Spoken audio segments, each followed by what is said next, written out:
Então vamos fazer uma revisão aí, né, como a gente tem sempre feito, e depois vamos, né, na medida do possível, entraremos num assunto novo. Qual foi o último assunto que a gente viu então? Valores mobiliários. Valores mobiliários.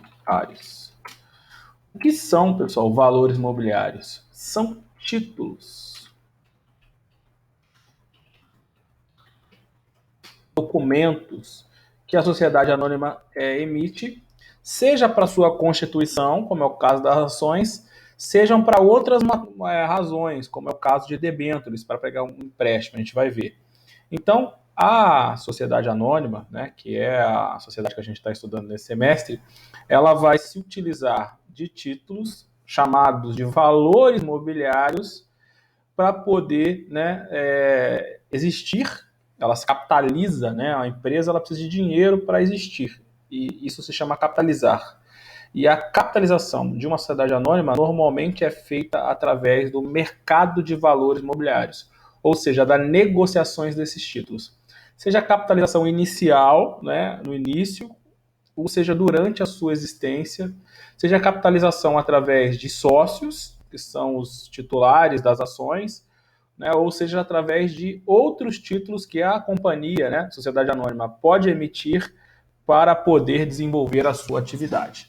Ok? Então, valores mobiliários são títulos emitidos pelas sociedades anônimas e por outras entidades também, né, visando, né, conceder direitos a determinadas pessoas. Então, eu posso, enquanto sociedade anônima, emitir um título que se chama ação e eu concedo aos acionistas os direitos de ser sócio. E aí tem direitos e deveres, a gente vai depois, já até vimos alguma coisa. Eu, enquanto sociedade anônima, posso emitir um título que se chama debenture e que eu concedo ao debenturista um direito de crédito, ok? Eu, enquanto sociedade anônima, posso emitir uma parte beneficiária, que é um título que eu concedo, né, ao titular dessa parte beneficiária um direito de participar dos lucros. A gente vai estudar esses títulos aqui. E eu tenho outros títulos emitidos por outras instituições que não são, né, sociedade anônimas e também são chamados valores imobiliários, como são, né, por exemplo, as cotas de um fundo de investimentos. Então, o fundo de investimento, né, os sócios, né, os cotistas, melhor dizendo, de um fundo de investimento, oferece essas suas cotas também no chamado mercado de valores imobiliários. Ok? O que é mercado de valores imobiliários? É o local onde esses títulos são negociados, ok? O mercado de valores imobiliários no Brasil, ele acontece nas bolsas de valores, né? Ou na verdade na bolsa de valor, porque a gente só tem uma, né? Na bolsa de valores. Essa é uma revisão, vou fazer o mais rápido possível para a gente seguir, né? No nosso caso, no Brasil, a nossa bolsa se chama B3, antigamente era a Bolsa de Valores Imobiliários de São Paulo, Bovespa, né? Mais atrás, tivemos inclusive a Bolsa de Valores do Rio de Janeiro, né, que fechou, e hoje atualmente a gente tem a B3. E também tem o chamado mercado de balcão, ok? A Bolsa de Valores, ou as Bolsas de Valores, são as instituições criadas pelas corretoras com a intenção de favorecer, né, as negociações. Né? Como eu já disse para você, antigamente as corretoras são os intermediários, né? É quem vende esses títulos. Então imagina uma Petrobras, né? Ela quer vender, ela vai vender diretamente os títulos? Não, ela vai procurar uma corretora, né, que vai negociar esses títulos para ela com outras corretoras ou com outras pessoas. Então essa corretora, né, ou essas corretoras se unirem, ao invés de cada uma ficar indo na casa do outro, batendo de porta em porta para vender, elas vão para o mesmo local. Esse mesmo local se chama bolsa, né, o ambiente de bolsa. Antigamente é o ambiente mesmo físico, né, tinha lá o saguão da bolsa, o pregão da bolsa, em que as corretoras, né, os seus representantes e os agentes autônomos, né, que é a pessoa física, ficavam lá gritando, eu compro ação tal, vende ação tal, e hoje em dia isso é feito tudo em um ambiente online, eletrônico, ok? Então as corretoras são formadas normalmente as bolsas de valores, perdão, são formadas por corretoras. No caso da B3, ela inclusive é uma sociedade anônima de capital aberto, com ações negociadas nela própria, certo? Então, desde 2008, né, juntou-se a Bolsa de Mercadorias e Futuros com a Bovespa e criou-se a B3. E existe, por outro lado, o mercado de balcão, né? que é a participação direta das instituições financeiras negociando, né, os títulos. Então, não é também impossível, né, ou melhor dizendo, a outra forma de você negociar é direto com uma corretora. Então, perdão, com a instituição financeira. Então, por exemplo, né, quando a Petrobras, né, e a Vale do Rio Doce, né, através de uma ajuda do governo, negociou as ações com as pessoas, elas usaram o mercado de balcão. Então você ia até o seu banco, né, e dizia, né, a Caixa Econômica, eu quero pegar tanto do meu FGTS e investir na Petrobras, eu quero pegar tanto do FGTS e investir na Vale do Rio Doce. Isso foi feito, né, através do mercado de balcão. Não passou pelo ambiente de bolsa, tá? Também acho que tudo isso a gente já viu. O mercado de valores imobiliários está regulado por uma lei, né, que é a Lei 6385 de 76. Verifiquem que, inclusive, é o mesmo ano, né, da Lei 6404. Primeiro criou-se a lei do mercado, depois criou a lei da SA, uma coisa totalmente ligada para a outra, que institui o mercado de valores imobiliários e criam, né, a autarquia responsável pela regulação desse mercado. O mercado de valores imobiliários, né, ele compreende, né, a distribuição, a negociação, a intermediação, a organização, né, de valores imobiliários. Então, tudo isso vai ser regulado por esse mercado, artigo 1º. O que são valores imobiliários? O artigo 2º vai definir para a gente o que são valores imobiliários, ou seja, o que são esses títulos negociados. As ações, como eu já disse, emitidas por uma SA, né, as debêntures, os bônus de subscrição, os cupons, direitos, recibos de subscrição. Então, né, um direito de preferência pode ser negociado, né, no mercado de valores imobiliários. Então, eu vou ter direito a comprar uma ação se a ação for emitida. Isso é um direito de preferência, pode ser negociado.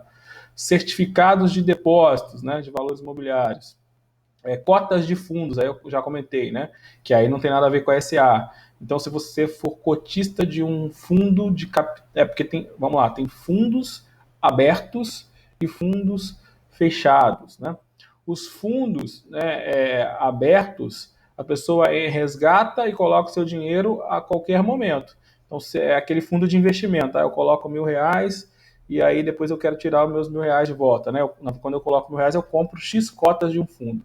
Se o fundo for aberto, a qualquer momento eu posso sair, eu posso pedir o meu resgate, certo? Eu vou tirar, né, o valor correspondente àquelas cotas que eu comprei. Eu comprei 1.000 cotas, deu, sei lá, 10 cotas. Agora eu vou tirar 10 cotas, que pode dar mais de R$ 1.000 ou menos, a depender da performance do fundo. Se o fundo for fechado, né, eu não posso pedir resgate. A única forma de eu sair do fundo é vender as minhas cotas para outrem. Como é que eu saio desse fundo? Eu vendo para outro. É o caso do fundo de investimentos imobiliários, por exemplo. Eu compro cotas, para mim sair desse fundo, eu vendo as cotas para outrem, né? Porque não tem como pedir resgate. Por quê? Porque a aplicação desse fundo vai ser, por exemplo, no imóvel. Então não tem como vender a parte do imóvel para devolver o meu dinheiro. Então eu só saio através da venda para terceiros. Por quê? Porque o fundo é fechado, certo? E essas cotas, né, também são negociadas em ambiente de bolsa, né? Então, hoje está na moda, inclusive, negociar aí fundos de investimento imobiliário. Por quê? Porque é a melhor opção, né, depois do mercado de renda fixa. Como você sabe, né, o investimento em renda fixa está muito ruim. Né? Por quê? Porque os juros estão muito baixos. O que é renda fixa? É um rendimento que te dá um valor previamente fixado, um percentual. Então, eu vou pegar o meu dinheiro, vou emprestar para o banco, né, para o Bradesco, vou comprar um CDB do banco, né? CDB lá, o certificado, né, de depósito, sei lá o que, liquidez, se não me engano. E aí eu presto 1.000 para ele vai me devolver 1.000 daqui a 2 anos, 3 anos, 1 ano, conforme combinado, né? Tem até diário, dependendo do que eu comprar, com X% de juros, né? Os juros, normalmente, é o juro que o governo paga por suas dívidas mais um prêmio. Então, se eu fosse emprestar para o governo, ele ia me pagar X%, né? Já chegou a 12, a 15, a 10, a 9, hoje está a 3 e alguma coisa, não é isso? O banco vai me pagar um pouco mais. Por quê? Porque é mais arriscado emprestar para o banco que emprestar para o governo. Hoje em dia, inclusive, eu posso comprar títulos do próprio governo, através do chamado Tesouro Direto. O Tesouro Direto é negociado no balcão, né? Ou seja, eu compro direto com o banco, não negocio no ambiente de bolsa. Então, você tem o Tesouro Direto, que é eu comprar o título direto do governo, eu empresto dinheiro para o governo, né? Para o governo federal, para a União, compro lá uma das hipóteses, lá, um dos tipos de tesouro direto que são oferecidos. Vou emprestar X e vou receber X, né, de forma um percentual previamente combinado. Pode ser um percentual, né, de porcentagem, pode ser um percentual variável conforme a inflação, 2% mais a inflação do período. Mas a renda é fixa. A renda variável, como é o caso das cotas dos fundos, né, e das ações, o resultado do meu investimento vai depender do resultado do negócio. Então, se eu investir num fundo de investimento, quanto que eu vou ter de retorno? O resultado do fundo. Se o meu fundo, né, compra imóveis e aluga esses imóveis, quanto que vai ser o resultado do meu investimento? O resultado dos aluguéis. Deve imaginar que hoje em dia, né, os fundos estão, né, com preço lá embaixo. Por quê? Porque as pessoas estão com dificuldade de pagar os aluguéis e a gente está numa fase, né, crítica da economia.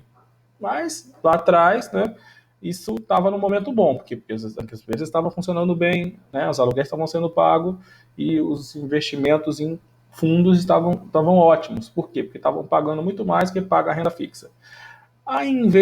Investimento em ações também é renda variável. Por quê? Porque eu vou pegar meu dinheiro e vou ser sócio de uma empresa. O quanto que eu vou ganhar? Não sei, né? Vai depender do resultado da empresa. Por isso que é variável, né? Porque o meu resultado vai depender do negócio que eu estou investindo. Ok? Então, cuidado, né? Uma coisa é o resultado ou a renda ser variável, outra coisa é o preço da ação ou o preço da cota, que também varia, certo? Em razão do resultado que aquela empresa dá, aquele fundo dá, as pessoas estão dispostas a pagar mais ou pagar menos naquela cota ou naquela ação. E, portanto, também a ação, né, ou a cota também varia de preço, tá bom? Então, os valores imobiliários são esses previstos aí no artigo 2º da Lei 6305, ok? Que mais, né? Que tem importante que a gente já viu, né? Quem regula esse mercado? Quem diz quem é que pode negociar, quem é que não pode negociar, né? Quem é que pode fazer o quê, né? A CVM. CVM é uma autarquia federal, certo? Autarquia federal responsável por regular esse mercado. Então, a CVM, vinculada ao Ministério da Fazenda, né? Aí aquela autarquia especial lá que você estudou lá no direito administrativo, né? É a autarquia dotada de autoridade administrativa, né? Ausência de subordinação, dirigentes com mandato efetivo. É a CVM que vai dizer quem faz o que no mercado imobiliário, né? De valores imobiliários, quem pode fazer, quem não pode fazer, né? A chamada autarquia especial. Você estudou isso, né, em direito administrativo, autarquia normal e autarquia especial. Artigo 5º. É instituída, né, por essa lei a Comissão de Valores Imobiliários, a entidade autárquica em regime especial vinculada ao Ministério da Fazenda, com personalidade jurídica e patrimônio próprio, dotada de autoridade administrativa, independência, ausência de subordinação hierárquica, mandato fixo, estabilidade de seus dirigentes e autonomia financeira. Né? Tudo isso faz com que a CVM seja considerada uma autarquia especial. Então, por uma empresa poder emitir valores mobiliários, né, por exemplo, as ações, ela precisa de autorização prévia da CVM. E a CVM vai editar normas, né, instruções normativas, que vai dizer, você vai ter que apresentar balanços, você vai ter que apresentar, né, quem são os sócios, você vai ter que apresentar para onde é que vai esse dinheiro. Então, os critérios, né, de emissão de um título, seja ele qual for, estão previstos nas instruções normativas editadas pela CVM. Isso não cai em OAB, né, vai cair eventualmente no concurso da CVM. Então, se você fizer o concurso para a CVM, aí você vai ter que estudar as instruções normativas, né, emitidas para a CVM. Não é, né, é um assunto muito específico, tá? Mas é importante você saber que existe. Então, para mim ofertar um título, né, uma ação, uma cota, eu preciso comunicar quanto tempo, né, eu preciso contratar uma gestão financeira. Então, são regras, né, exemplificativas, né, das instruções CVM. Né? Então, por exemplo, tem uma CVM, né, ICVM, que é a Instrução Normativa 476, ICVM, Instrução Normativa ICVM 400, né? São duas instruções normativas relativas à emissão de títulos imobiliários. Então, estou dando um exemplo aqui, né? A ICVM 476 dispõe sobre as ofertas públicas de valores imobiliários de esforços restritos, né? Então, em resumo, tá? Estou fazendo um resumo aqui do resumo. A ICVM 476 é a emissão de títulos, né, para oferta restrita. Significa dizer que qualquer pessoa pode participar dessa emissão? Não, né? Essa emissão é destinada a um público específico.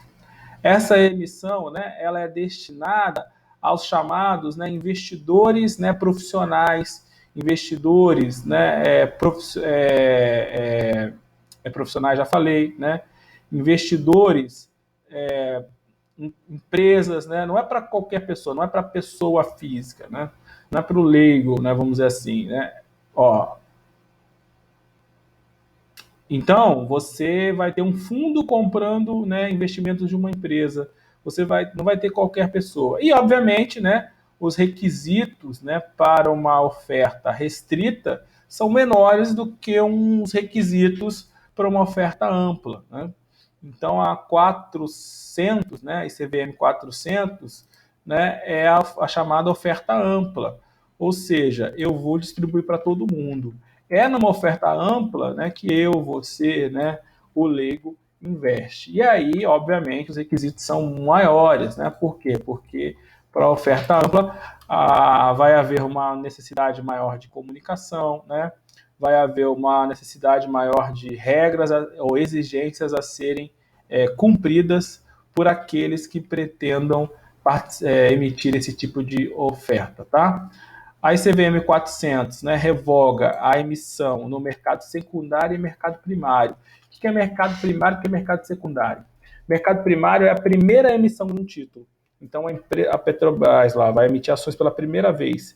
Mercado primário, né, compra direto da empresa. Então, eu sou investidor, vou comprar ações emitidas pela Petrobras. O meu dinheiro vai para a Petrobras, mercado primário. Mercado secundário, eu sou investidor, quero comprar ações da Petrobras, mas eu compro, né, de terceiros, eu compro no mercado secundário, eu compro de alguém que está negociando.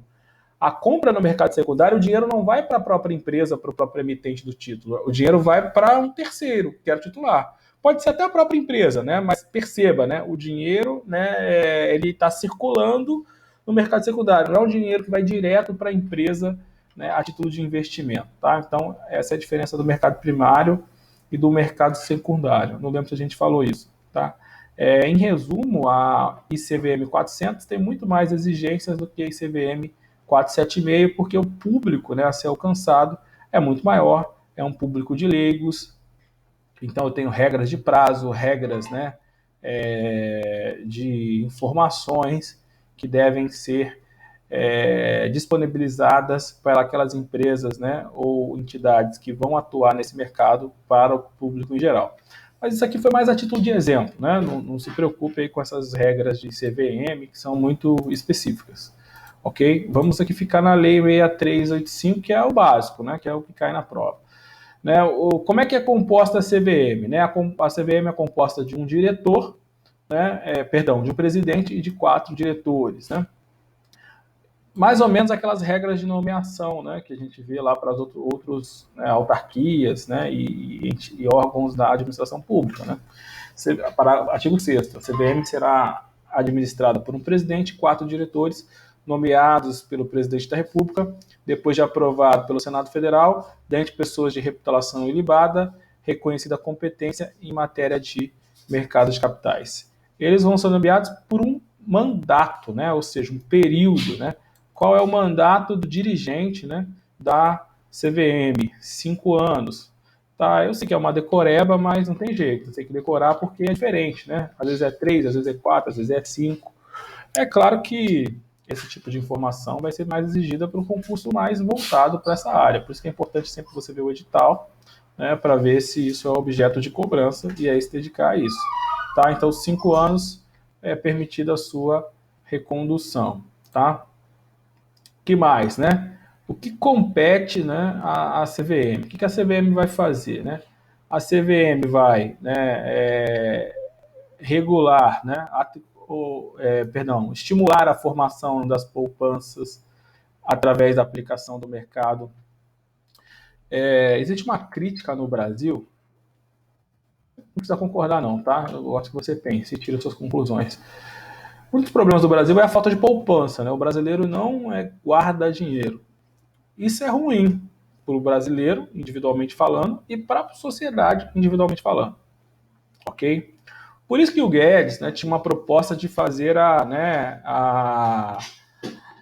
aquela questão né, de você ter uma reforma da Previdência para que fosse também uma poupança, lembra essa história, né, da capitalização? Porque o objetivo era cada um ter a sua própria poupança. O objetivo é formar poupança individual e poupança para o país. Quem não concorda com isso, né, entre os argumentos que defende, fala assim, ele não guarda porque não tem condições, porque ganha muito pouco, né, porque a gente é um país pobre, né, e ganha pouco e, consequentemente, o dinheiro mal dá para viver, como é que eu vou guardar? Então, é outro argumento. Mas a grande questão é, para um país ser mais rico, né, ou seja, produzir mais, né, ter mais bens que a gente precisa para viver com melhor qualidade, a gente precisa produzir mais. E para o empresário produzir mais, ele precisa de captar dinheiro, né? Nem sempre, ou a maioria dos empresários não tem recursos suficientes para investir na produção. Ele precisa se capitalizar. E você precisa pegar dinheiro das outras pessoas. O que aconteceu no Brasil por muito tempo, né? Não tinha investimentos, né? É muito caro você pegar dinheiro emprestado, empresário. Imagina você empresário. Ou você, né, tinha dinheiro ou você não investia, porque para você pegar o dinheiro era muito, muito caro. Por quê? Porque as pessoas não tinham poupança, né? Muito pouco, agora está mudando esse quadro que parece. E o governo, né, ele pegava, né, ao invés dele ter dinheiro para emprestar para as pessoas, né, para os investidores, para os empresários, ele concorria com os investidores. Né? O governo sempre se endividava, não é isso? Gastava mais que arrecada, e para poder, né, fazer frente às suas dívidas, ele pega dinheiro emprestado também, certo? Então, qual é o grande problema? Né? Eu estou trazendo uma visão aqui econômica, pessoal, você não precisa concordar com isso, tá? Aqui não é a discussão de esquerda, não estou te devendo, ou de direita, não é isso. Eu quero que você entenda a economia e direito econômico e direito empresarial. Quando o governo gasta mais do que arrecada, qual é o problema, né, do governo arrecada mais que arrecada? Arrecadei 100 e gastei 200. Porque eu não posso simplesmente imprimir dinheiro, certo? Como é que eu gastei 200? Como é que eu vou fazer para pagar essas pessoas se eu só tenho 100? Dois caminhos. Imprimo dinheiro, o governo federal pode fazer isso, né? Imprimir o dinheiro ou vai pegar dinheiro emprestado. Imprimir dinheiro causa inflação, então não é a melhor medida, né? Desvaloriza o valor do dinheiro, isso é péssimo. E a segunda medida é pegar dinheiro emprestado. Só que quando o governo federal pega dinheiro emprestado, ele concorre com quem? Ele concorre com o empresário. Se tem mais pessoas querendo dinheiro emprestado, governo federal, imagina o quanto o governo federal pega dinheiro emprestado, né? E a sociedade quer dinheiro emprestado, o banqueiro, né? O investidor, quem tem o dinheiro para emprestar, vai cobrar mais juros, né? Concorda? Se o governo federal deixa de pegar dinheiro emprestado, né? Ou seja, eu tenho menos o interessado, consequentemente cai a demanda, né? E eventualmente o que vai acontecer com os juros cai. Então, qual é a vantagem, né, de você fazer uma economia nas contas públicas? A vantagem é o governo parar de pegar dinheiro emprestado no mercado e, consequentemente, reduzir, né, os interessados e vai cair o preço. A conta é simples, eu sou empresário. Se eu pego dinheiro emprestado a 10% ao mês, esse dinheiro precisa me render 20, 30, concorda? Senão eu não pego.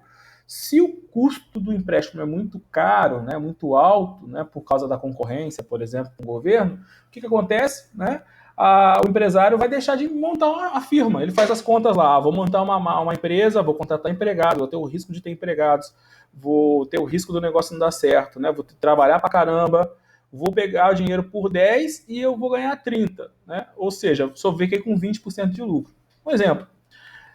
Se eu, para mim pegar o dinheiro emprestado, eu tiver que pagar 30, não vou ter lucro nenhum, eu não pego. Não tem negócio, fica em casa. Concorda comigo? Então, ou seja, tem que valer a pena para o empresário. Para valer a pena, o dinheiro tem que estar barato, ok? Então, quando o governo faz superávit, quando o governo reduz suas despesas, ele está favorecendo ou caindo os juros, né, pagos pelo dinheiro emprestado. Aí vai sair muito barato para o empresário pegar o dinheiro emprestado e, consequentemente, né, vai ter mais produção. Né, as pessoas vão produzir mais produtos e aí vai ter uma concorrência maior no mercado, vai reduzir o preço, vai melhorar a qualidade, aquela coisa que você já sabe é de ampliação do mercado. O fato das pessoas fazerem poupança também atua dessa forma, só que atua de forma inversa, né? Quando o governo pega dinheiro, ele restringe o dinheiro em circulação e aumenta o custo.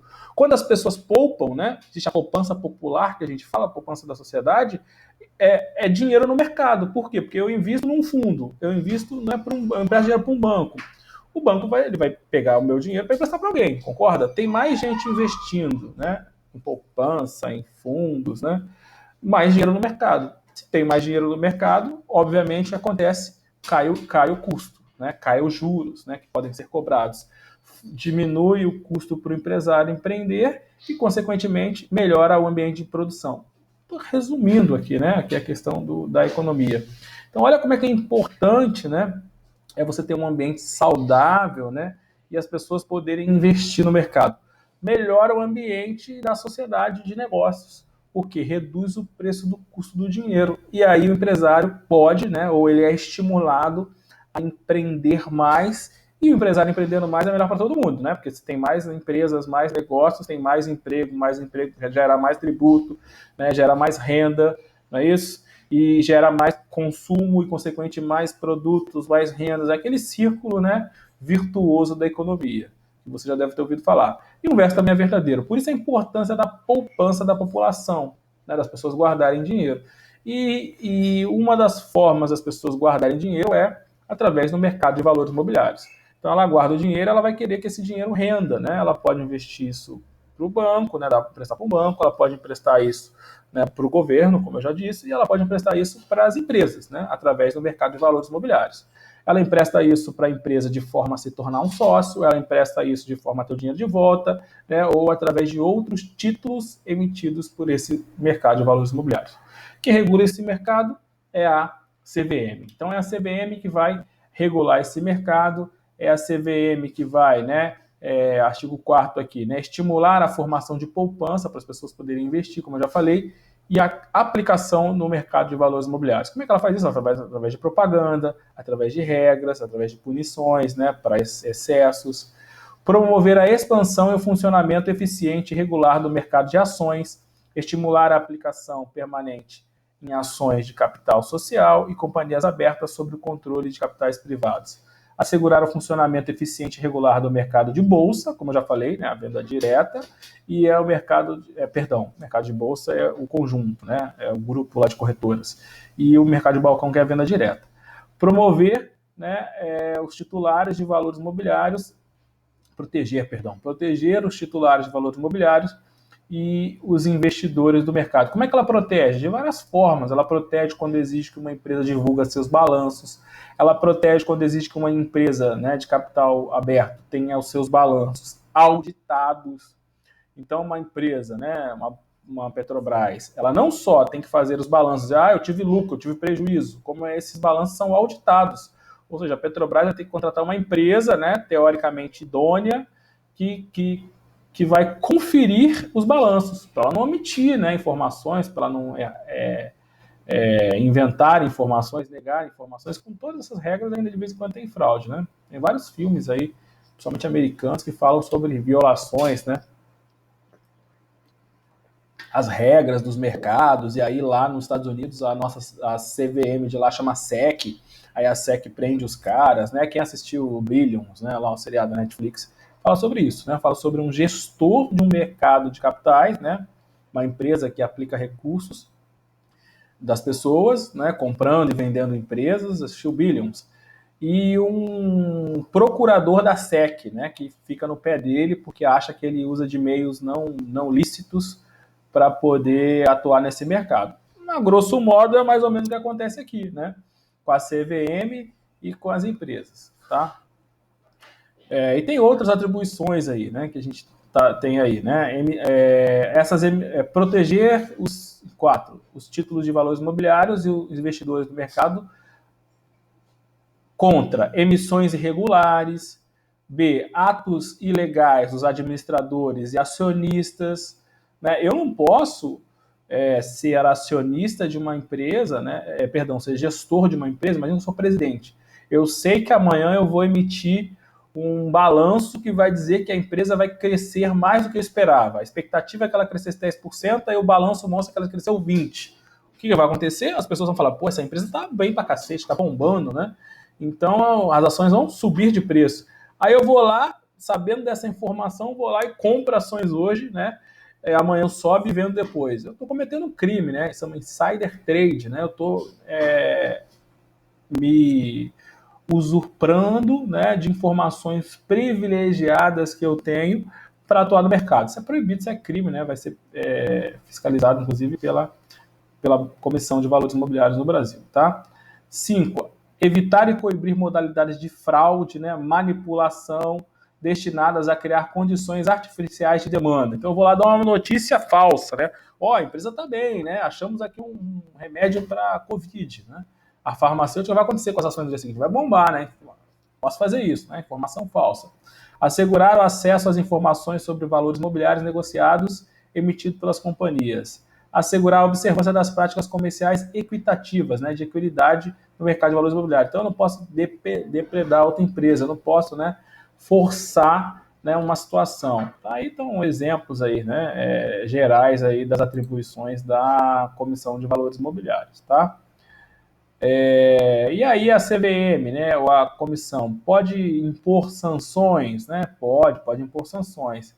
Então ela vai poder notificar, ela vai poder multar, ela vai poder suspender a atividade, né, de alguém que esteja praticando irregularidades no mercado de valores imobiliários, né? Então o que a Comissão de Valores Imobiliários pode fazer, né, na atuação desse mercado? Artigo 9º. Ela vai poder examinar cópias dos registros contábeis e dos livros e documentos, né, inclusive os programas eletrônicos das empresas. Então, ela pode pedir lá, eu quero ver aí os seus registros, né? Ela pode, né, inclusive das pessoas naturais e jurídicas que integram esse sistema. Ela pode intimar as pessoas a prestar informações. Por que você fez isso? Por que você comprou ações? Por que você vendeu ações? Por que você emitiu, né? Sob pena de multa. Ela pode fazer isso, né? Fechou aqui. 2, né? Intimar as pessoas referidas no inciso 1, né? São as pessoas que atuam no mercado, a prestar informações, esclarecimentos, já tinha falado. Ela pode, né, requisitar informações a qualquer órgão público. Tá bom, né? Você está dizendo que teve tanto de lucro. Quero ver a sua declaração de imposto de renda para saber se isso é verdade. Se você declarou oficialmente para a Receita o que você está dizendo para o mercado. Oficia a Receita Federal, certo? É um órgão de um papel fiscalizatório, né? Um papel de polícia, né? Aí, lembrando que o poder de polícia é mais amplo do que o da polícia propriamente dito, né? 4. Determinar que as companhias abertas republiquem, né, com correções os aditamentos e demonstrações financeiras. Eu vi aqui que você errou, né? Você tem que republicar, tá aí, né? Determinação da CVM. Apurar mediante processo administrativo os atos ilegais, né? Também é atribuição da CVM. Aplicar aos autores das infrações as penalidades previstas no artigo 11, tá?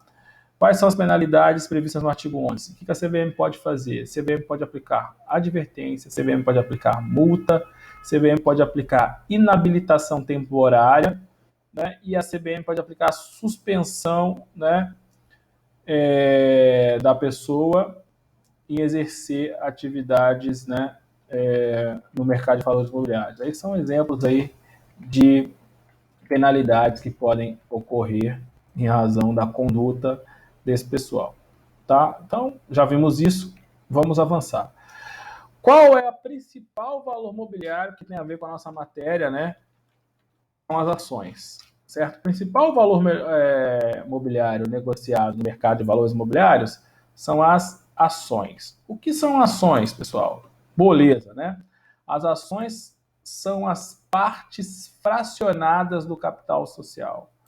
Então, A ação é a menor fração do capital social de uma empresa, né, de uma companhia, de uma sociedade por ações. A sociedade por ações, ela possui, né, um patrimônio, ela possui um capital social. Esse capital social ele é fracionado em uma menor parte que se chama ação, certo? As ações conferem ao seu titular, chamado né, de acionista, uma qualidade, né, uma qualidade de ser sócio, a qualidade de ser acionista, a qualidade de direitos e obrigações, né? O acionista possui direitos e obrigações, né, direitos e deveres aos seus titulares, né? Então, as ações conferem aos seus titulares direitos e obrigações, ok? Quais os direitos e obrigações que os acionistas têm, né? A lei estabelece os direitos essenciais. Direitos essenciais estão no artigo 109.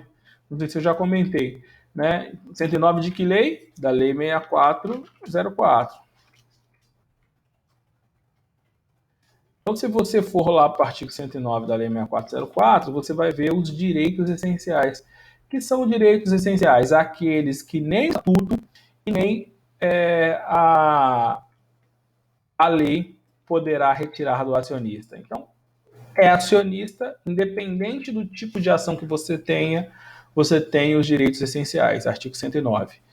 Nem o estatuto, nem a Assembleia Geral poderão privar o acionista dos direitos essenciais. Quais são os direitos essenciais? São 5, tem que decorar, cair em prova, né? São direitos essenciais: participar, né, dos lucros da companhia.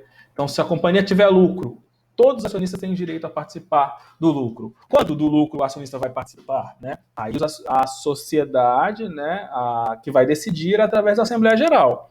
A lei diz que se não tiver previsão diversa no estatuto, né, o lucro mínimo, né, ou o lucro, né, que a companhia tem que dividir é no mínimo de 25%. Tá? Então, se não houver previsão de forma diversa, né, o lucro que tem que ser dividido não pode ser inferior a 25%. Tá? Artigo 202, né? Vou colocar aí para você. Os acionistas têm direito a receber como dividendos obrigatórios em razão de cada exercício a parcela de lucros estabelecidas no estatuto ou, se este for omisso, a importância determinada de acordo com as seguintes normas, tá? Parágrafo 2º, né, tem umas regrinhas aqui, né? Metade do lucro menos a reserva legal, não vamos entrar nesses detalhes, o que normalmente cai em prova é o parágrafo 2º. Quando o estatuto, né, for omisso e a Assembleia Geral deliberar, né, e a Assembleia Geral deliberar e alterar para introduzir normas sobre matéria, o dividendo obrigatório não poderá ser inferior a 25% do lucro líquido da empresa. Tá? Então, o mínimo que um acionista vai receber é 25% do lucro. E o restante, para onde vai? Eles vão decidir.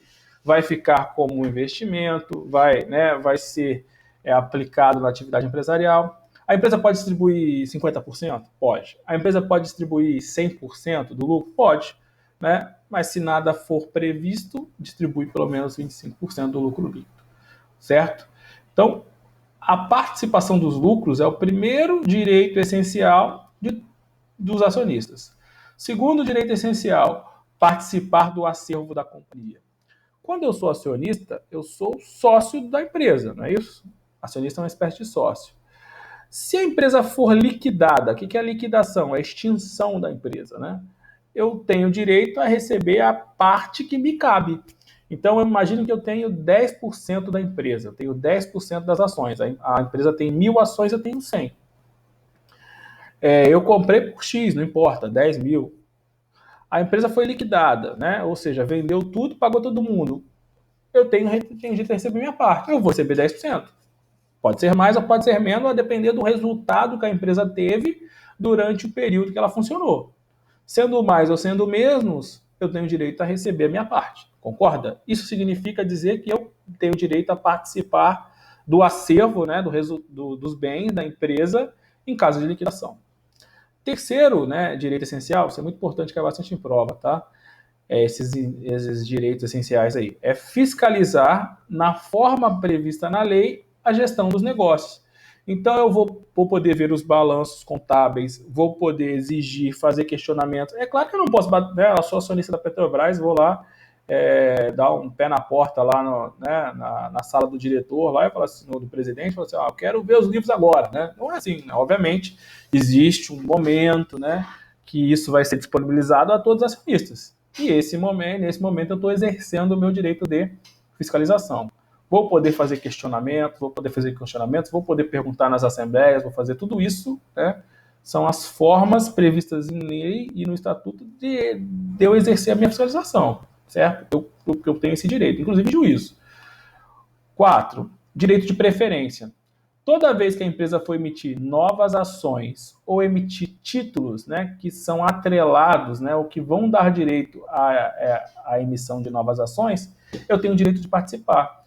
É para me manter o meu nível de participação. Se eu tenho 10%, a empresa vai emitir novas ações, né, vai dobrar de tamanho, vai emitir mais 1.000 ações, eu tenho direito a comprar pelo menos mais 10%, ou seja, mais 100 ações, para ficar com o mesmo percentual. Isso é direito de preferência.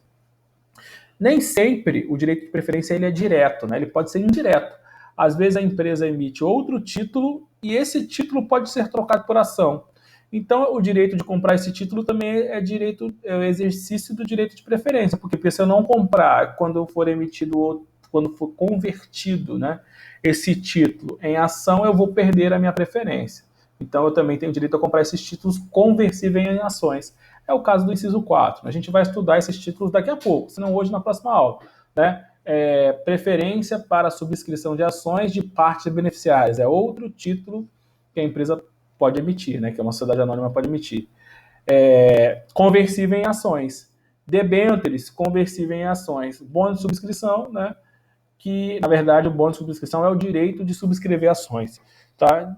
Independente de a gente não ter analisado esses títulos agora, o que eu quero que você saiba é que, se de alguma forma, né, direta ou indiretamente, a empresa vai emitir mais ações, eu tenho direito de preferência. Né? Ou seja, para manter o mesmo nível de participação que eu já tinha. E 5, direito de sair. Né? A sociedade é uma união, né, de pessoas. Né? A sociedade é uma união de pessoas. E todo mundo tem direito de sair de uma sociedade. Certo? Seja uma sociedade estatutária, né, social, seja uma sociedade, né, de fato, seja uma sociedade conjugal. Né, o direito é resguardado. Então, eu sou sócio, quero sair, posso? Posso, nos termos da lei. Como é que eu saio de uma sociedade anônima? Né? Vendendo as minhas cotas, por exemplo. Né? Ou exigindo judicialmente, nas hipóteses prevista, a solução da sociedade. Aí tem que ter um motivo, né, para exigir a dissolução para que eu possa sair. Mas eu tenho o direito de sair. Importante, né? O que está faltando ali? Ou qual um direito muito famoso em que não consta ali? Né? O direito de voto, tá? Cuidado, né? O direito de voto, apesar de importante, mencionado, né? Muito falado, né? O direito de voto não é um direito essencial, tá? O direito de voto, ele não é um direito essencial. Em outras palavras, nem todo acionista vai ter o direito de voto, tá? Direito de voto não é um direito essencial.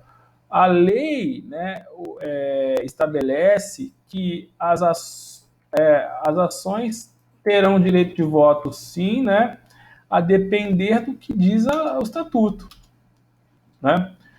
O que diz a lei? Né? A lei diz assim, sobre direito de voto, artigo 110. Cada ação ordinária corresponde a um voto nas deliberações da Assembleia Geral. O Estatuto vai estabelecer isso. Então, pessoal, em outras palavras, eu posso ter ações não ordinárias que não têm direito a voto. Eu posso ter ações não ordinárias, preferenciais, que também têm direito a voto. Quem vai dizer se uma ação preferencial vai ter direito a voto ou não? É o Estatuto. Certo? Importante, direito de voto não é um direito essencial. Para as ações que têm direito de voto, cada ação corresponde a um voto. Essa é a regra. Cada ação corresponde a um voto. Essa é a regra, tá? O estatuto, né, pode estabelecer limites. Olha o parágrafo primeiro aqui do 110. O estatuto pode estabelecer limites ao número de votos para cada acionista, não por ação. Então, eu tenho um acionista com... Né, imagine uma votação para um diretor, e aí cada acionista, no máximo, pode dar 10% dos votos, por mais que ele tenha mais ações, mas ele está limitado a 10%. Então, eu sou acionista, eu tenho, em razão das minhas ações, direito a dar 20 votos, mas eu só posso dar até 10. Isso é uma possibilidade jurídica, para permitir que os outros acionistas também votem, ok? Isso seria uma possibilidade, tá? Mas, antes de falar, né, mais sobre o direito de voto, vamos falar das espécies de ações agora, né? Quais os tipos de ações possíveis, né? As ações podem ser ordinárias, já vimos, né? As ações podem ser preferenciais. As ações podem ser de fruição.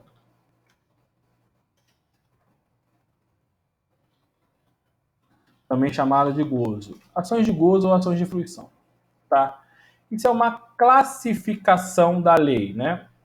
A lei, no artigo 15, fala assim, olha aí para você ver, né? Artigo 15. Espécies de ações. Em relação às espécies, as ações podem ser conforme a natureza ou as vantagens que confere aos seus titulares, serem ações de ordinárias, preferenciais ou de fruição. Então, a própria lei estabelece a possibilidade de eu classificar as ações emitidas pela sociedade anônima, né, a partir dos direitos ou vantagens que elas conferem aos titulares.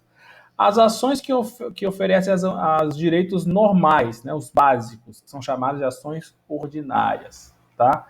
Ações ordinárias são aquelas que conferem, né, os direitos básicos, comuns, né, de qualquer acionista,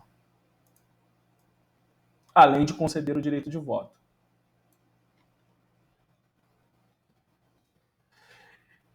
Ok? E as ações, pessoal, preferenciais. Por que elas são chamadas de ações preferenciais? Porque elas conferem uma preferência, não é isso? Ela confere uma vantagem ao acionista que tem. Qual é a preferência ou qual é a vantagem que a lei permite que uma ação preferencial conceda ao seu titular, né? Essas preferências ou vantagens, né, são preferências de natureza, né, econômica ou política.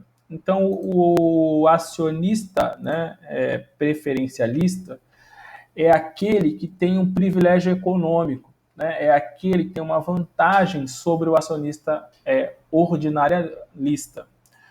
Os privilégios econômicos, né, consistem na possibilidade de receber o dividendo de forma prioritária, ou seja, né, antes, né, ou receber o dividendo de forma fixa. O dividendo, em regra geral, ele é variável, ele vai depender de quanto, né, a empresa dá de lucro. Mas a empresa pode dizer, independente do lucro, 20%, aliás, 10% dos lucros vão ser para os acionistas preferenciais. Por que a lei faz isso? Acho que é mais importante você entender o porquê para você entender, né? Nem todo acionista vai ter o mesmo interesse na empresa.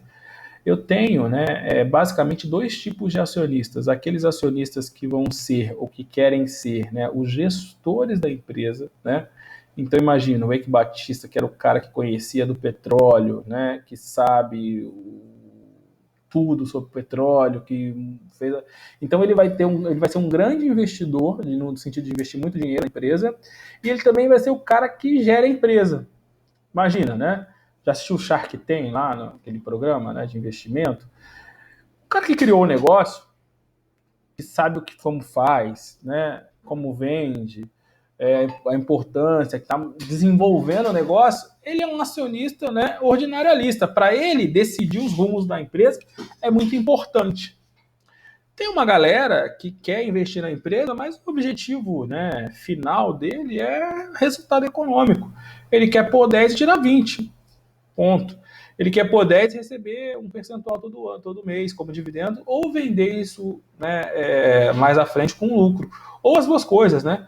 Lucrar com os dividendos durante o período e quando ele sair com a empresa valendo mais. Então ele vai ganhar de duas formas, né? Como é que eu ganho dinheiro com ações? Basicamente de duas formas. Com os lucros que são pagos, os dividendos, e com o ganho de capital. Paguei um valor, vendi por um valor maior. Se chama ganho de capital. Certo? Então tem acionistas que só interessa isso, o ganho, né? O lucro, o ganho de capital. E tem acionista que interessa, né, além de ganhar, obviamente, mas também interessa gerir a empresa. Então, se eu quero gerir a empresa, né, se eu quero nomear um diretor ou ser um diretor, eu preciso ter ações com direito ao voto. Se eu não me interessa, porque eu sou um investidor, né, eu só quero lucro, para mim, talvez seja melhor ter uma ação preferencial. Então, para atender esses dois públicos, esses dois tipos de investidores, a lei permitiu que houvesse essa classificação das ações, né, com base nas vantagens eventualmente auferidas, né, por esses investidores. Tá? Tem algumas regras, né? Por exemplo, quanto do lucro pode ser destinado para as ações preferenciais? 10%. Né?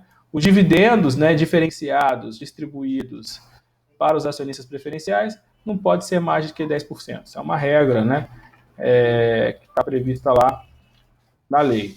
Né? Quanto por cento pode ser de ações preferenciais? Né? No máximo 50%. Então, no máximo 50%, né, de ações podem ser privilegiadas, né?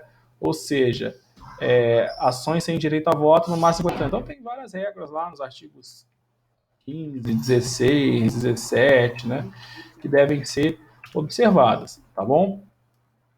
Então, né, voltando lá para o 10, né? Na verdade, para o 11. O Estatuto fixará o número de ações em que se divide o capital social, estabelecerá se terão ou não um valor nominal. Uma coisa, né, além de classificar as ações entre ordinárias e preferenciais, já vou falar da fruição, é o valor nominal. Já comentamos sobre isso. O que é o valor nominal de uma ação? Né? É o valor que ela representa, né? É a fração entre o capital social e a quantidade de ações. Se eu olhar para uma ação, né, e fazer a fração entre o valor do capital social e o número de ações, eu vou ter aí o valor nominal. Então, imagine, a empresa tem R$1 milhão de capital social e ela tem 100 mil ações. Consequentemente, o valor nominal de cada ação é de R$10. Por que eu preciso saber o valor nominal? Porque é o valor que eu investi, né? Ou na época, ou é o valor que vale a ação hoje. Né? Então é uma métrica, né, de valorização da ação. Esse valor de R$10 pode estar expresso na ação ou não. Antigamente, quando a ação tinha um certificado, aquele documento lá da ação tinha lá, né, ou poderia ter lá o valor nominal ou não. Essa aqui, ó, uma ação da Petrobras vale R$10. Pode ser que tenha escrito só uma ação da Petrobras, sem dizer que vale R$10. Ou seja, se tivesse expresso o valor de R$10, significa dizer que aquele valor era valor nominal. Se não tivesse expresso, significa dizer que aquela ação não tinha valor nominal consignado. O valor nominal é o único valor que importa, né, quando eu analiso uma ação. Vou dizer a verdade para você, só importa o valor nominal para fins jurídicos. Para fins de compra e venda, né, de quem atua, né, no mercado de compra e venda de ações, o valor nominal não é usado. O que é mais usado é o valor de negociação. Tudo bem, a empresa tinha, na época do seu lançamento, o valor nominal de R$10.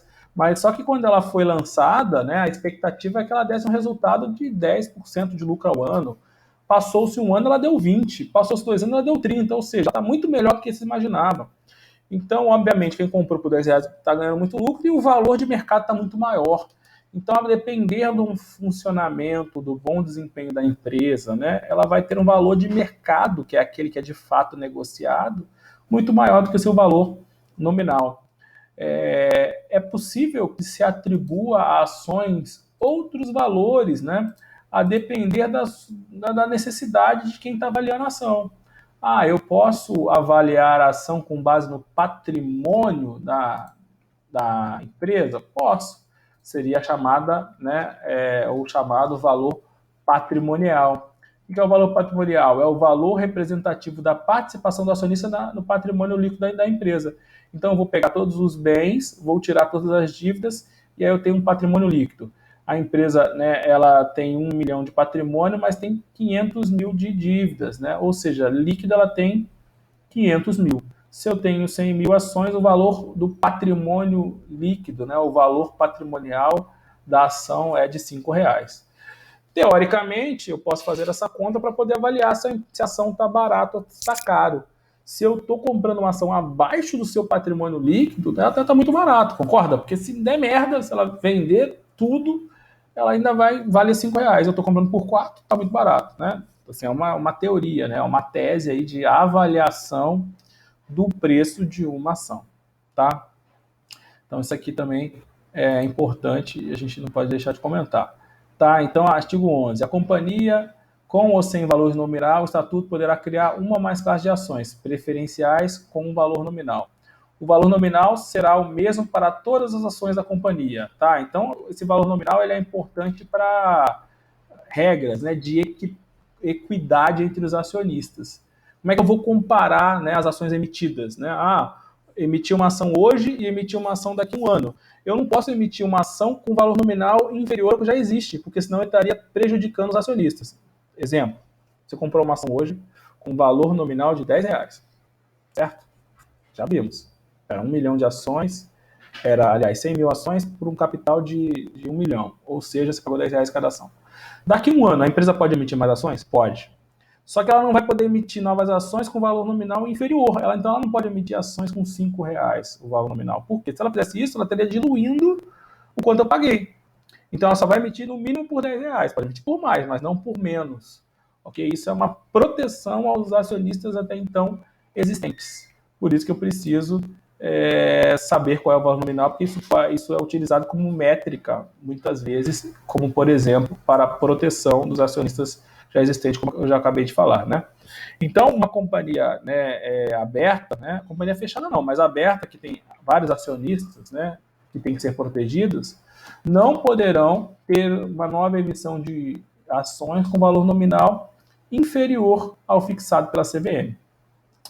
O valor de cada ação, tanto, né, deve ser na compra e venda e de acordo com o capital da empresa?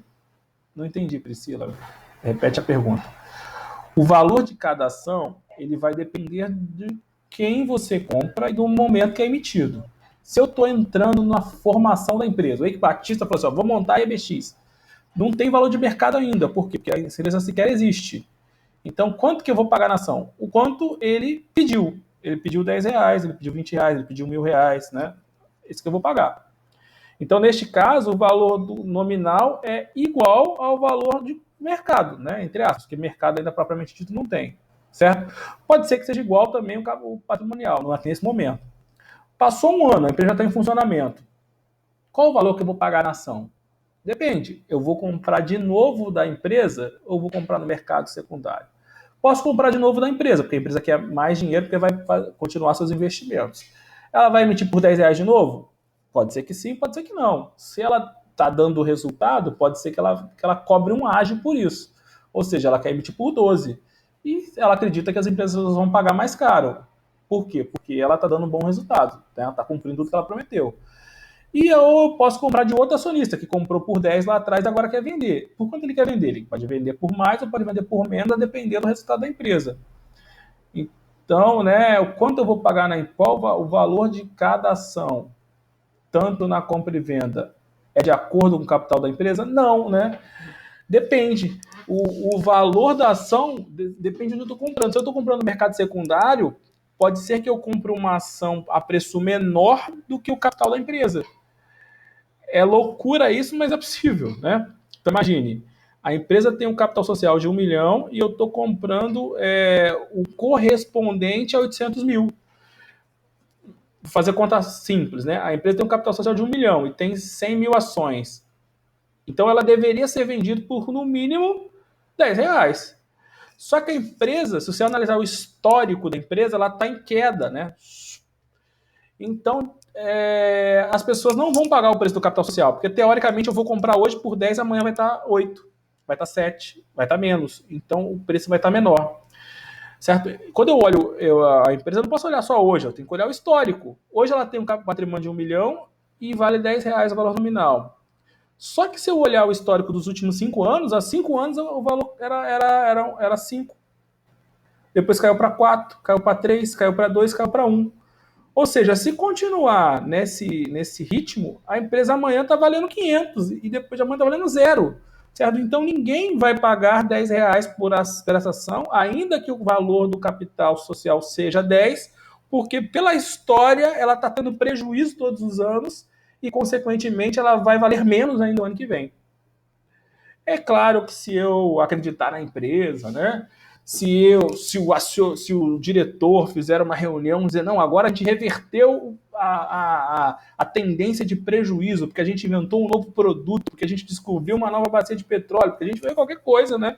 Que me justifique que eu compre essa empresa, porque, na verdade, eu posso ter prejuízo, eu posso parar de ter prejuízo, eu posso ter lucro, né? Se você olhar os resultados das empresas, ela não só sempre tem lucro, ela não só sempre tem prejuízo, ela não só sempre não ganha dinheiro. Às vezes é assim, né? Estou lucrando, eu tenho prejuízo, eu não tenho nem lucro nem prejuízo, eu tenho prejuízo, eu tenho lucro. Então, o resultado da empresa não necessariamente é sempre assim ou sempre assim. Ela pode ter tido prejuízo até esse ano. Agora ela pode reverter essa curva, né? Para passar a não ter prejuízo ou ter lucro. Vê se eu entendi a sua pergunta aí, Priscila. Vê se ficou bom. Sim, Certo? sim. Entendeu? Então, não necessariamente, né? Pode ser que seja, pode ser que não, mas aí tem muito um contexto aí de analisar a empresa. Então, assim, quem é analista, né, existe essa profissão, né, de analista de mercado de valores imobiliários, de ações, eles olham, não só, eles olham o preço, sim, da ação comparado ao seu capital, olha, né, seu preço, mas elas também olham a tendência, porque pode, né, como é que isso teoricamente vai acontecer daqui para frente? Vai continuar desse jeito? Vai melhorar ou vai piorar? E vamos lá, né, a coisa é bem complexa. A tendência da empresa pode ser que dependa só dela, né, ou seja, uma boa gestão, né, ou pode ser que dependa de terceiros, como é o caso da economia. Né? Imagina, a empresa que vende pacote de viagens lá, né, a CVM, estava muito bem, obrigado. Até que veio uma crise, pandemia, que ninguém mais pode viajar. Ou seja, né, tem um ator aí que tem que ser contabilizado nessa conta. É muito difícil, né, fazer o valuation de uma ação, porque você tem N fatores que vão influenciar no valor de uma ação. Tem N fatores que vão influenciar no valor de uma ação, tá? Até aqui alguma dúvida? Então estávamos, voltando um pouquinho, falando da classificação das ações. Eu disse para você que uma ação pode ser classificada em ação ordinária, também chamada de comum, pode ser classificada em uma ação preferencial. Ficou faltando falar de uma terceira ação, que é a chamada ação de gozo ou ação de fruição. O que é ação de gozo e ação de fruição, pessoal? Olha um conceito aí. São as ações emitidas para amortizar dívidas da empresa. Uma vez devolvida para o mercado, as ações concederão aos seus direitos, né, estabelecidos no estatuto. Tá horrível esse conceito, vou explicar de outra forma. O que acontece? Um dos direitos essenciais do acionista, né, é o direito de ter a amortização daquilo que ele investiu. Então eu fui lá, né, imagina uma empresa que está começando hoje, EBX, lá do Eike Batista. Ele precisava de R$ 1 milhão. Aí ele foi lá e pediu, né, ofereceu para a gente investir na empresa. Eu fui lá e comprei 10 ações, paguei, né, R$ 100 cada uma, investi R$ 1.000. Quanto do meu capital eu coloquei? R$ 1.000. R$ 100 por ação. Se a empresa falir, ela vai ter que me devolver a minha cota parte do capital. Mas pode a empresa, né, sem falir, me devolver o meu dinheiro? Pode. Como é que chama isso? Amortização. É a mesma coisa, você tem uma dívida lá com a Caixa Econômica Federal, não é isso? Um empréstimo, e aí você pode amortizar aquela dívida, não é isso? Totalmente ou integralmente. Você vai lá pagando parte da sua dívida. De certo modo, quando a empresa existe, ela passa a ter dívidas com os acionistas, não é isso? A pessoa jurídica, a sociedade anônima, quando ela emite ações, ela passa a ser devedora dos acionistas, do quanto aquele valor que ela investiu. Se a empresa tem lucro, ela pode, então, pegar parte desse lucro, ou totalmente desse lucro, dependendo do que está previsto no estatuto, e devolver isso para o acionista, não cuidado, não a título de dividendo, a título de amortização. Então, ela escolhe, né, como é que ela vai dar o dinheiro para o acionista, se a título de dividendo ou a título de amortização, ok? Normalmente se faz a título de dividendo. Por quê? Porque o dividendo é favorecido tributariamente, né? O dividendo não é tributado, né? E no Brasil tem uma outra forma de devolver dinheiro para o acionista, que é juros sobre o capital próprio, né? Então você paga os juros para o acionista daquele dinheiro que ele deu no início. Então seria uma outra forma de dar dinheiro para o acionista. Primeira forma é dividendo, que você já viu. Segunda forma é o juros sobre o capital, né, que é uma forma de distribuir dinheiro para o acionista, que também é privilegiado tributariamente. E a terceira forma é devolver o dinheiro que ele deu. Quando eu devolvo todo o dinheiro que eu dei, né, quando eu recebo de volta o dinheiro que eu deixo de ser acionista? Segundo a lei, não. Na verdade, eu vou trocar a minha posição. Se no início eu era um acionista preferencialista ou um acionista ordinarialista, quando eu tenho o capital, né, por mim empregado, todo amortizado, eu passo a ser um acionista de fruição, um acionista de uma ação de gozo ou de fruição. Então, o que é uma ação de gozo, uma ação de fruição? É uma nova ação emitida em substituição a uma ação ordinária ou preferencial que teve o seu capital amortizado. Pessoal, por que a empresa, né, vai, ao invés de dividir como dividendo, ao invés de pagar juros de capital, ou vai devolver o dinheiro? É uma questão de política acionária. Vamos lá. O preço de uma ação depende da quantidade de ações que existem circulando. Então, eu tenho 1 milhão de ações. Se a empresa amortizar 10%, não é isso? Transformar ações ordinárias ou preferenciais em ações de fruição, o que vai acontecer com as ações ordinárias e preferenciais que existem? Provavelmente vão subir de preço, não é isso? Por causa da redução da quantidade de ações no mercado e, consequentemente, né, menos oferta, maior o preço. Ok? Então, uma forma indireta de eu favorecer os meus acionistas é comprar uma parte das ações, né? Na verdade, amortizar. Aqueles acionistas que permanecem vão ser beneficiados com isso. Ok?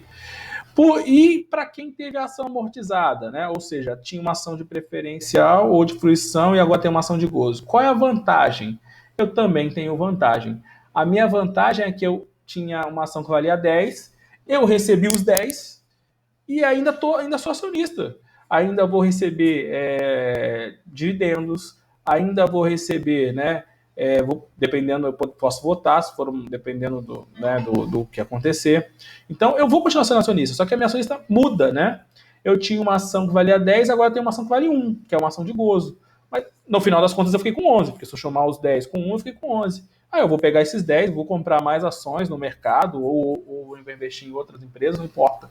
É uma política. Por que a empresa faz isso? Não interessa. O que importa para a gente é os efeitos, né, jurídicos. Um é a possibilidade e 2 são os efeitos jurídicos daí decorrentes. Ok? Então, a terceira espécie, né, de ação é ações de gozo ou fruição.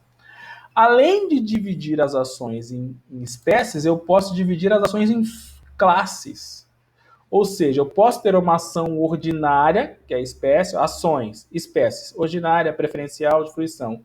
Classe, eu posso ter uma ação ordinária de classe 1, classe 2, né? classe A, classe B, aí o nome não importa, né? O que é a classe? É uma divisão interna dentro da própria espécie de ação. Então, um exemplo que eu gosto de dar era quando, para ser acionista de uma companhia aérea, eu tinha que ser brasileiro, né? Não sei se você se recorda. Por que o mercado de aviação, né, de companhias aéreas é muito ruim no Brasil? Porque era muito fechado. No início, para você ser dono de uma empresa aérea, uma companhia aérea para existir, 100% do capital tinha que ser nacional. Isso fez com que o mercado fosse fechado, porque poucas empresas existissem. Né? Aí tinha um discurso, né? Você pode concordar, não estou aqui para discutir isso, né? Que a companhia aérea por questões de segurança nacional, né? Porque você não poderia ter uma empresa americana operando aqui no Brasil, que isso ofendia a nossa soberania. Não concordo, mas independente de concorde ou não, esse era o discurso, essa era a justificativa. Esse mercado se abriu. Né? No primeiro momento, eu poderia ter a maioria das empresas com capital nacional e o resto poderia ser estrangeiro. Ou seja, 51% das ações com direito a voto eram nacionais e o restante, né, poderiam ser de empresas estrangeiras que quisessem investir. Então vinha uma American Airlines, queria investir no Brasil, ela não poderia montar a própria operação dela sozinho, mas ela poderia se associar a uma Gol e investir uma grana, montar uma outra empresa em que 51% era da Gol e 49% era da American Airlines, certo? Para isso acontecer, eu tinha que ter ações ordinárias de duas classes. Ações ordinárias de classe 1 só para brasileiros, no caso de titularidade da Gol, e eu tinha que ter ações ordinárias de classe 2, né, para qualquer pessoa, brasileiros e estrangeiros. E aí a American Airlines iria comprar as ações ordinárias de classe 2. Deu para entender o exemplo de classe? Classe é isso, né? Eu dividir as ações a depender do tipo, né, de benefício que ela vai ter. Preferencial. Preferencial, né, uma ação com direito a dividendos mínimos, né, ou fixos. Então eu posso ter uma ação preferencial de classe 1 com dividendo mínimo, né, ou seja, eu vou receber pelo menos 10% do lucro, ou eu posso ter dividendo fixo, né, eu vou ter um percentual X a receber, fixamente dividido. É uma classe, né? Aí cada empresa vai estimular as classes que entender cabíveis e possíveis, tá? Isso é a divisão em classe de uma ação, tá? Para a gente finalizar, tá? Eu fiz questão de repetir todos esses assuntos que são importantes, que caem bastante em prova. E também já tinha 2 semanas aí, né? Que a gente estava na boa, né? Vista a prova, e aí o pessoal acabou ficando um pouco perdido. É bom revisar. Eu posso olhar para as ações em relação à sua circulação. O que diz, né, a lei? A lei diz que eu vou classificar, né, as ações a partir da sua circulação em ações nominativas e ações escriturais. É uma outra classificação das ações. O que são ações nominativas? Né? O nome é bem sugestivo. São aquelas que têm o nome de quem? Do acionista. Na onde? Né? Em um livro de registro de emissão de ações. Não sei se você se recorda, né? Um dos livros, né, quando você estudou em Empresa 1, você tinha, né, o empresário ele tinha como obrigação ter o nome no... a empresa tinha os livros obrigatórios e livros facultativos. Então, tá bom, sou empresário, legal, tem um monte de obrigações, né? Se registrar, né, antes do início da atividade perante a junta comercial, eu tenho que apurar os meus lucros, né, na verdade meus resultados, né, que pode ser meus lucros e os prejuízos, eu tenho que contabilizar a minha atividade, não é isso? E aí tem os livros que são obrigatórios, então os livros são facultativos. Para as microempresas, né, os livros são facultativos porque é uma facilitação que a microempresa tem. Para a grande empresa, esses livros são obrigatórios, né, muitos deles, a depender da sua atividade. Então eu tenho o livro Razão, né, o contador que estuda isso. Eu tenho o livro Caixa, eu tenho o livro, né, de duplicatas, para aquelas empresas que emitem duplicatas, e eu tenho o livro de registro de ações nominativas. Então, se a minha empresa, né, tiver ações, né, e a circulação se der como nominativa, eu tenho que ter um livro de registro de ações nominativas, ou seja, cada titular de uma ação vai estar registrado nesse livro. Então, se eu comprar ação, meu nome vai estar nesse livro e para me vender, né, eu tenho que ir lá e fazer a alteração no livro. Isso é mais usual para uma empresa de sociedade anônima fechada, né, que tem meia dúzia de acionistas, né, tem poucos acionistas. Então a negociação ela é feita através da transferência no próprio livro. Então se eu vender, eu tenho que ir lá na empresa comunicar, eu estou vendendo para João, e aí o responsável vai alterar a titularidade da ação no relivro de registro de ações. Então eu classifico essa ação como uma ação, né, nominativa. Por quê? Porque a transferência se dá através da lavatura no livro de registro. Hoje isso é cada vez menos usual, né? Mas é possível, né? Teoricamente possível. Isso era mais usado antigamente e ainda é mais usado para as ações, né, de empresas de capital fechado, que são poucos acionistas, né? Poucas coisas. Não dá para você pensar isso, né, para uma Petrobras da vida que tem milhares, né, centenas de milhares de acionistas. Não dá para tu ficar lá preenchendo o livro toda vez que você compra ou vende uma ação. Como é que é escriturada a propriedade dessa ação, né? Na verdade, eu já disse a resposta para você. Como é que eu controlo a propriedade da ação, né, da Petrobras, né? Eu controlo de outra forma. Eu não tenho um livro, eu tenho uma escritura no extrato. Então, o responsável pelo controle da ação, é o agente fiduciário, ele vai escriturar, ele vai ter um extrato com os titulares. Né? É um documento de controle dele próprio. Né? Então, as ações escriturais são as mantidas em conta de depósito em nome do seu titular. Então, você abre uma conta numa corretora, né? E essa corretora vai cuidar da escrituração da titularidade da ação. Então, eu sou acionista da Petrobras. Como é que eu provo isso? Através do extrato da minha conta da corretora. Por quê? Porque é uma ação escritural. Ou seja, a titularidade, né, é provada através do meu extrato na conta de depósito. Depósito é a empresa responsável por guardar as ações para mim. Eu não vou com as ações para casa, né? As ações não estão. Né, como é que eu comprovo isso? Né, através da minha conta de depósito. É a conta que eu tenho perante a minha corretora. É o mais comum, né? Hoje em dia, os acionistas, em sua grande maioria, possuem ações o quê? Escriturais, ações em que o registro é feito através da conta de depósito. Foi? Eu fiz questão, pessoal, de fazer essa revisão toda, né? Porque é muito importante. Eu posso classificar, para a gente finalizar, eu posso classificar os acionistas como acionistas comuns. Agora eu estou classificando não a ação, e sim o acionista. Eu posso classificar o acionista, não lembro se eu falei sobre isso, como um acionista comum, né? Eu posso classificar, o que é o acionista comum? É aqueles que possuem os deveres de todo e qualquer acionista, dividendo, bonificação, né? O acionista regra. Ordinário, eu posso classificar o acionista como acionista controlador, né? O que classifica o acionista controlador? São aqueles que detêm permanentemente a maioria dos votos para poder eleger a maioria dos administradores.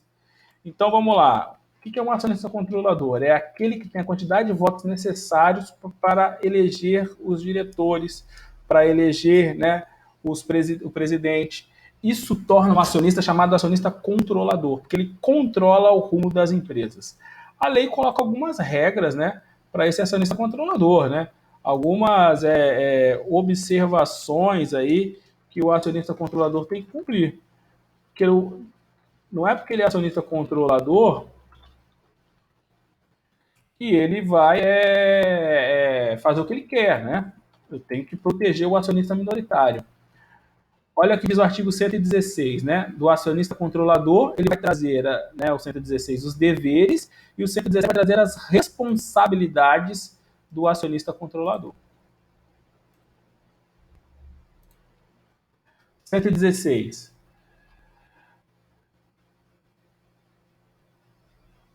Deveres.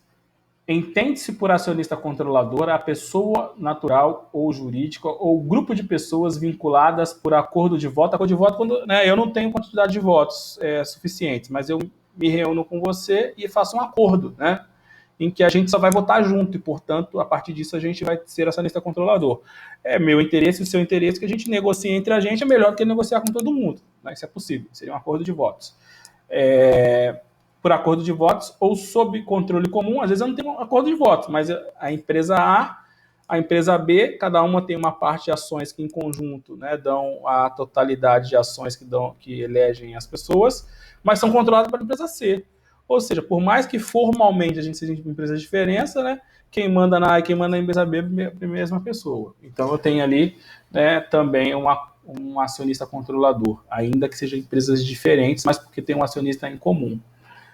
A, né, titular de direito de sócio que lhe assegurem de modo permanente a maioria dos votos nas deliberações e Assembleia Geral e o poder de eleger a maioria dos administradores da companhia. E usa efetivamente esse poder. Você tem, mas não usa, não é, né?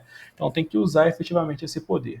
Tá, isso é um acionista controlador. Olha que interessante, artigo 116A é relativamente recente, né? Foi incluído em 2011, pensando que a lei é de 76. E aí incluiu o seguinte: o acionista controlador da companhia aberta e os acionistas ou grupo de acionistas que elegerem membro do conselho de administração ou membro do conselho fiscal, depois a gente vai estudar isso, né?